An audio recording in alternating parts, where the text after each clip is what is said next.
アリミノブリーチ120とアリミノブリーチ OX6%、アリミノブリーチ OX1% を使用したハイライトのベーシックテクニックをご紹介していきます。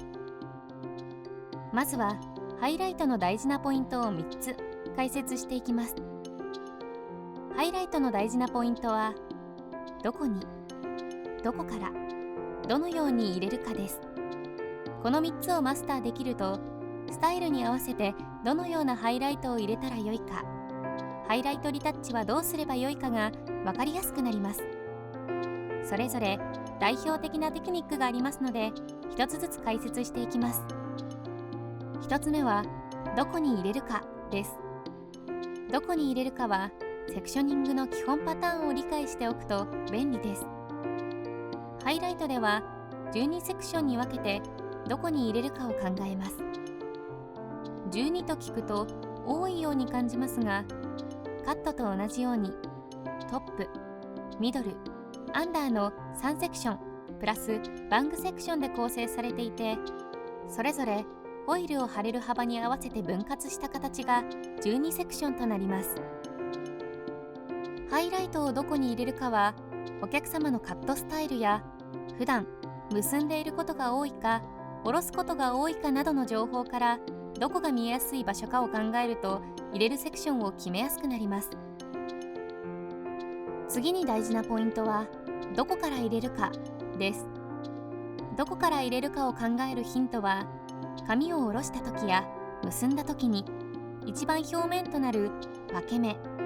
ェイスライン、ヘムラインの3箇所にハイライトを入れるかどうかを考えて決めていきます。この部分をあえて外すことをカバーリングあり、逆にこの部分にもハイライトを入れることをカバーリングなしと言い、それぞれ見え方が異なります。カバーリングなしの場合は、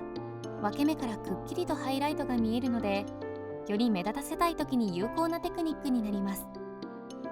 一方、カバーリングありの場合、分け目付近はごく自然な印象となり、ハイライトが違和感なく溶け込みます。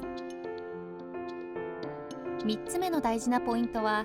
どうやって入れるかです。どうやって入れるかは、いよいよチップの取り方を決めるポイントになります。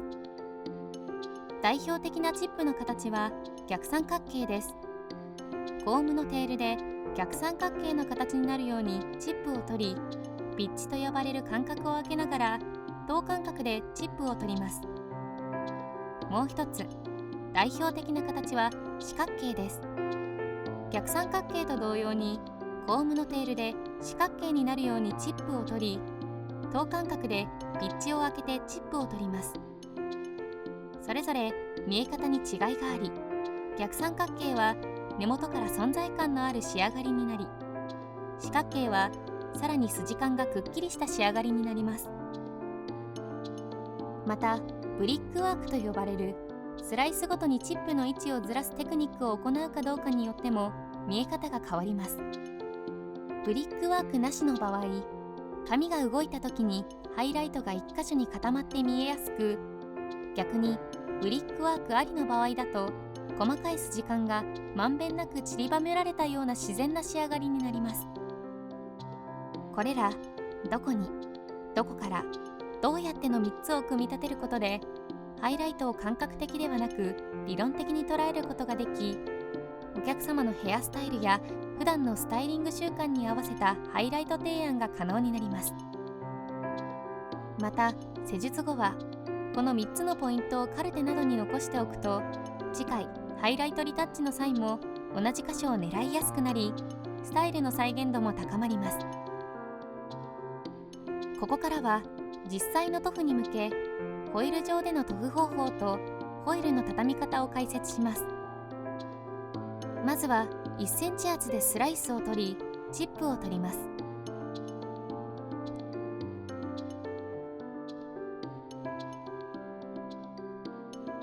チップの下にホイールを置き、親指でチップを押さえます。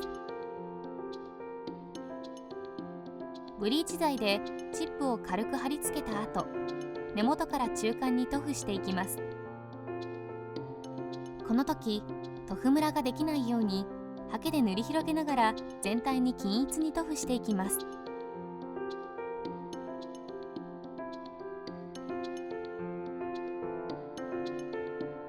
塗布が終わったらホイルの1/2の1で折りたたみます。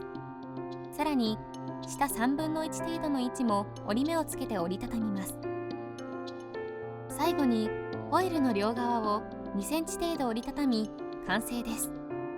この流れで2センチ厚でセクションの下から上にスライスを進めていくのが基本のホイルワークとなります。最後にカットスタイルに合わせたハイライトの必要な範囲を解説します。ワンレングスやボブなどトップセクションの紙が全体面積を占めるようなスタイルの場合は、ハイライトもトップセクションのみに入れるだけで十分にコントラストを見せることができます。一方、レイヤーが入ったスタイルの場合、裾部分の紙はアンダーセクションの紙となるので、ハイライトもトップ、ミドル、アンダーすべてのセクションに入れる必要があります。このようにベースカットのスタイルに合わせてハイライトの必要な範囲が変わるので、先ほどの3つのポイントと合わせて理解しておきましょう。この他にもブリーチテクニック別のハウトゥー動画をご用意していますので、ブリーチ塗布にお困りの時はぜひご覧ください。